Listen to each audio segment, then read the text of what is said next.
सचिन की तेज में छुप गया क्रिकेट का यह सितारा, दृढ़ता और विनम्रता की मिसाल राहुल द्रविड़। नमस्कार, चक दे क्रिकेट देख रहे हैं आप और आपके साथ मैं हूं शिवानी।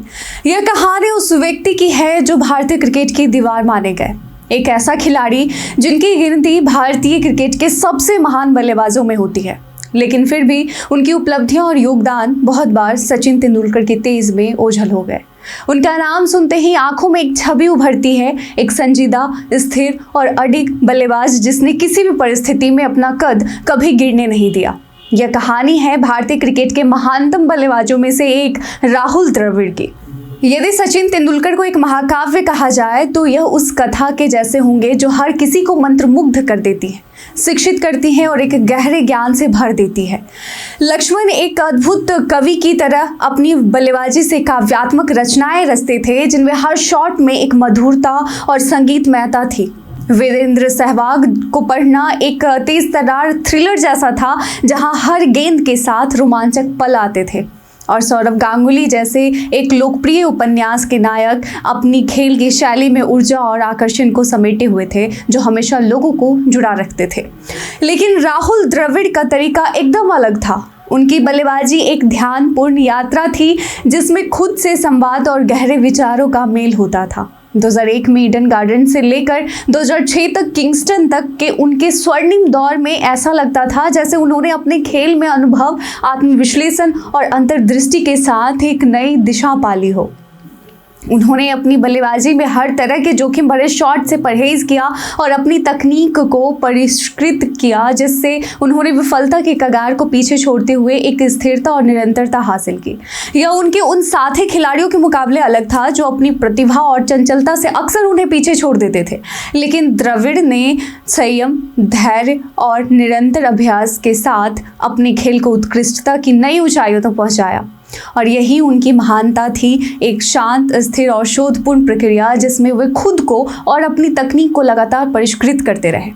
आज उनके जन्मदिन पर हम उनके करियर के विभिन्न पहलुओं को छूने की कोशिश करेंगे, जिस पर गौर करने से यह साफ होता है कि कैसे राहुल द्रविड़ ने खुद को एक महान बल्लेबाज के रूप में स्थापित किया। राहुल द्रविड़ का जन्म 11 जनवरी 1973 को मध्य प्रदेश के इंदौर शहर में हुआ था। उनका पूरा नाम राहुल शरद द्रविड़ है। द्रविड़ का पालन पोषण बैंगलोर में हुआ क्योंकि उनके परिवार ने इंदौर से बैंगलोर शिफ्ट किया। द्रविड़ के पिता शरद द्रविड़ जैम और प्रिजर्व बनाने वाली कंपनी में काम करते थे, जिससे बाद में उनका उपनाम यानी राहुल द्रविड़ का उपनाम जैमी पड़ा। उनकी माँ पुष्पा बैंगलोर में university Visvesvaraya college of engineering में वास्तुकला की प्रोफेसर थी। राहुल द्रविड़ के करियर की शुरुआत की बात करें तो 1996 का साल भारतीय क्रिकेट के लिए एक ऐतिहासिक था और इसी साल द्रविड़ ने एक दिवसीय क्रिकेट में भी पदार्पण किया। हालांकि उनके शुरुआती दिनों में बहुत कम लोग जानते थे कि यह खिलाड़ी एक दिन क्रिकेट के इतिहास में अपनी अमिट छाप छोड़ने वाला है। द्रविड़ का टेस्ट क्रिकेट में एक लंबा और शानदार करियर रहा। उनका नाम आते ही एक ऐसी छवि सामने आती है जो गेंद को बखूबी समझता था और जिस पर आप भरोसा कर सकते थे। उनके सबसे यादगार और महत्वपूर्ण शतक वह थे जो उन्होंने दूर देश के कठिन दौरे पर बनाए। इंग्लैंड, दक्षिण अफ्रीका और वेस्ट इंडीज जैसी मुश्किल जगहों पर उन्होंने अपनी बल्लेबाजी से यह साबित कर दिया कि वह किसी भी परिस्थिति में अपना खेल नहीं छोड़ते। द्रविड़ ने अपने करियर में कुल 164 टेस्ट मैच खेले, जिसमें उन्होंने 13,288 रन बनाए। इन रन में 36 शतक और 63 अर्धशतक शामिल हैं, जो उन्हें टेस्ट क्रिकेट के सर्वश्रेष्ठ बल्लेबाजों की सूची में मजबूती से जगह दिलाता है। उनका औसत 52.31 था, जो एक बेतहाशा उच्च औसत है और यह उनकी निरंतरता को दर्शाता है। द्रविड़ ने सबसे ज़्यादा गेंदों का सामना किया है और कुल 31,258 गेंदों का, जो क्रिकेट इतिहास में किसी भी बल्लेबाज द्वारा सामना की गई सबसे ज्यादा गेंदों में से एक है। वनडे क्रिकेट में भी द्रविड़ ने अपनी ताकत साबित की। उन्होंने 344 वनडे मैच खेले और 10,889 रन बनाए। उनके नाम 12 शतक और 83 अर्धशतक भी हैं। उनका वनडे औसत 39.16 था, जो कि उस समय के कई अन्य बड़े बल्लेबाजों से अच्छा था। राहुल द्रविड़ की सबसे खास बात यह थी कि वह न केवल एक अद्भुत बल्लेबाज थे, बल्कि उन्होंने भारतीय टीम के लिए कई महत्वपूर्ण साझेदारियों की नींव भी रखी। वो 88 शतकीय साझेदारियों में शामिल रहे और इस क्षेत्र में उनका रिकॉर्ड शानदार है। किसी भी क्रिकेटर की सफलता को उसके योगदान के आधार पर आंका जाता है और द्रविड़ ने भारत को कई मैच जीतने में महत्वपूर्ण योगदान दिया। उन्होंने 56 टेस्ट मैचों में भारत की जीत में योगदान दिया, जो सचिन तेंदुलकर के बाद दूसरे स्थान पर है। राहुल द्रविड़ का कप्तान के रूप में कार्यकाल भी एक महत्वपूर्ण अध्याय है, जब सौरव गांगुली को कप्तानी से हटा दिया गया और द्रविड़ को कमान सौंपी गई। द्रविड़ के कप्तान बनने के बाद भारतीय टीम ने एक स्थिरता हासिल की। श्रीलंका के खिलाफ घरेलू टेस्ट सीरीज से लेकर दक्षिण अफ्रीका और वेस्टइंडीज के दौरे तक द्रविड़ ने टीम को सकारात्मक रूप से नेतृत्व किया। उन्होंने अपनी कप्तानी में कई मैचों में सफलता पाई, लेकिन सबसे यादगार जीत इंग्लैंड के खिलाफ 21 साल बाद सीरीज जीत थी। यह सीरीज उनके करियर का एक महत्वपूर्ण मोड़ साबित हुआ। वह समय आ गया जब राहुल द्रविड़ को अपनी बैटिंग को अलविदा कहने का फैसला करना था। 2012 में 39 साल की उम्र में उन्होंने टेस्ट क्रिकेट से संन्यास ले लिया। उनके संन्यास की घोषणा भारतीय क्रिकेट के लिए एक बड़ी क्षति थी, लेकिन उनके फैंस और क्रिकेट प्रेमियों के दिलों में वह हमेशा जीवित रहे। द्रविड़ की कुछ अनकही कहानी है जिस पर एक नजर डालते हैं। पहला है, डेब्यू मैच में ही लिया संन्यास। हैरान मत होइएगा, राहुल द्रविड़ क्रिकेट जगत के पहले ऐसे खिलाड़ी हैं जिन्होंने अपने डेब्यू मैच में ही संन्यास लिया। जी हाँ, 31 अगस्त 2011 को इंग्लैंड के खिलाफ T20 अंतर्राष्ट्रीय मैच में राहुल द्रविड़ ने पदार्पण किया और इस मैच में उन्होंने 21 गेंदों पर 31 रन बनाए थे, लेकिन इसके बाद उन्होंने खेल के इस फॉर्मेट को अलविदा कह दिया। यह निर्णय बहुत ही अनोखा था, क्योंकि एक खिलाड़ी के लिए अपने डेब्यू मैच में ही संन्यास लेना बेहद दुर्लभ है। दूसरा है जैमी निकनेम के पीछे की कहानी। तो राहुल द्रविड़ के कई सारे निकनेम थे और उनमें से एक था जैमी। टीम इंडिया के अन्य खिलाड़ी उन्हें इस नाम से पुकारते थे। इस निकनेम की कहानी भी बहुत दिलचस्प है, जो हमने ऊपर बताई है आपको। दरअसल राहुल के पिता एक जैम बनाने वाली कंपनी में काम करते थे। उनके पिता का संबंध इस व्यवसाय से होने के कारण राहुल का यह निकनेम जैमी पड़ा। तीसरा है, आउट होने के बाद रो पड़े थे द्रविड़। जी हाँ, राहुल द्रविड़ क्रिकेट में अपनी बल्लेबाजी के लिए प्रसिद्ध थे और उन्होंने हमेशा अपनी टीम के लिए अधिक से अधिक समय तक क्रीज पर रहने की कोशिश की। उनकी कड़ी मेहनत और क्रिकेट के प्रति समर्पण को देखते हुए यह एक दिलचस्प घटना है कि जब वो 13 साल के थे और एक मैच में आउट हुए तो वह रोते हुए पवेलियन लौटे थे।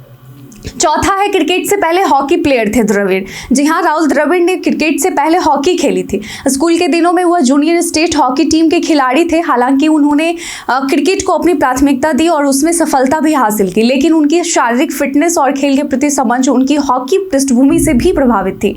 पांचवा है, घरेलू मैदान पर नहीं लगा सके शतक। जी हाँ, यह भी एक सच्चाई है कि राहुल द्रविड़ ने दुनिया भर के अधिकांश क्रिकेट मैदानों पर शतक लगाए, लेकिन यह दिलचस्प बात है और यह दिलचस्प तथ्य है कि वह कभी भी अपने घरेलू मैदान बेंगलोर के चिन्नास्वामी स्टेडियम में शतक नहीं बना सके। उन्होंने यहाँ कुल 8 टेस्ट मैच खेले और उनका बेस्ट स्कोर यहाँ 60 रन था। छठा है, टेस्ट क्रिकेट में शानदार रिकॉर्ड का। तो राहुल द्रविड़ ने अपने करियर में कुल 164 टेस्ट मैच खेले और 52.31 के औसत से 13,288 रन बनाए। इस दौरान उन्होंने 36 शतक और 63 अर्धशतक लगाए। सातवां है, वनडे क्रिकेट में शानदार प्रदर्शन का। तो राहुल द्रविड़ को शुरू में वनडे क्रिकेट के विशेषज्ञ नहीं माना जाता था। हालांकि उन्होंने सभी को गलत साबित करते हुए वनडे क्रिकेट में शानदार प्रदर्शन किया। उन्होंने कुल 344 वनडे मैचों में 39.16 के औसत से 10,889 रन बनाए, जिसमें 12 शतक और 83 अर्धशतक शामिल थे। आठवां है, कप्तानी में उपलब्धियां। तो राहुल द्रविड़ ने भारतीय क्रिकेट टीम की कप्तानी भी की और उनकी कप्तानी में भारत ने दक्षिण अफ्रीका को उनके घर में टेस्ट सीरीज में हराया। यह उपलब्धि द्रविड़ को भारत का पहला कप्तान बनाती है जिसने दक्षिण अफ्रीका को उनके घर में टेस्ट सीरीज में हराया। इसके अलावा 2007 में भारत ने इंग्लैंड में टेस्ट सीरीज भी जीती और द्रविड़ उस समय भारत के तीसरे कप्तान बने जिन्होंने इंग्लैंड में टेस्ट सीरीज जीती। 9वां है, द्रविड़ का दीवार उपनाम। जी हाँ, राहुल द्रविड़ को दीवार उपनाम इसलिए मिला क्योंकि उन्होंने अपने पूरे टेस्ट करियर में 31,258 गेंदों का सामना किया और क्रीज पर कुल 44,152 मिनट बिताए हैं। जी हाँ, और यह समय उनके धैर्य, संकल्प और स्थिरता का प्रतीक था। जब अन्य बल्लेबाज आउट होते गए, द्रविड़ क्रीज पर खड़े रहे और विपक्षी टीम को कोई अवसर नहीं दिया। यही कारण है कि उन्हें भारत का दीवार कहा जाता है। 10वां है, कोचिंग में सफलता। तो राहुल द्रविड़ सिर्फ एक अच्छे बल्लेबाज नहीं बल्कि एक अच्छे कोच भी है। उन्होंने 2016 से 2019 तक भारतीय अंडर 19 क्रिकेट टीम के कोच के रूप में कार्य किया और उनकी कोचिंग में भारतीय अंडर 19 टीम ने 2018 में वर्ल्ड कप भी जीता। इसके बाद उन्हें राष्ट्रीय क्रिकेट अकादमी का अध्यक्ष नियुक्त किया गया, जहां उन्होंने भारतीय क्रिकेट की बेंच स्ट्रेंथ को मजबूत किया। इसके बाद वो सीनियर टीम के भी कोच रह चुके हैं।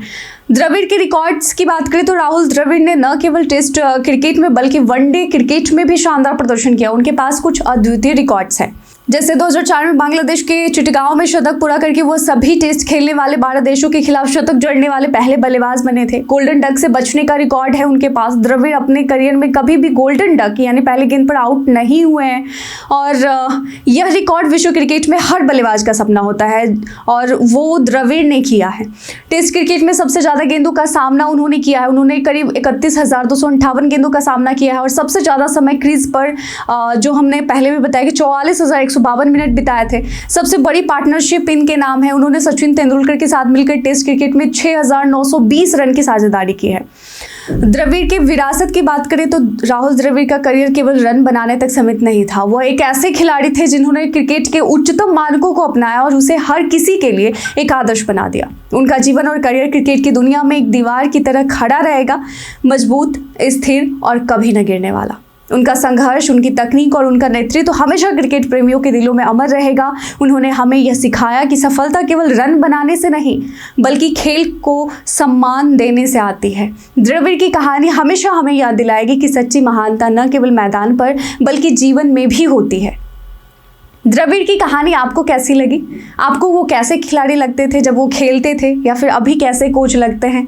अपना जवाब हमें कमेंट सेक्शन में लिखकर ज़रूर बताइएगा और साथ ही आप और कौन से खिलाड़ी के बारे में और विशेष जानना चाहते हैं और अधिक जानकारी प्राप्त करना चाहते हैं वो भी हमें कमेंट सेक्शन में लिखकर बताइएगा। हम पूरी कोशिश करेंगे कि उनसे जुड़े वीडियो हम लाएँ और आपके समक्ष रखें। आज की वीडियो में बस इतना ही। धन्यवाद।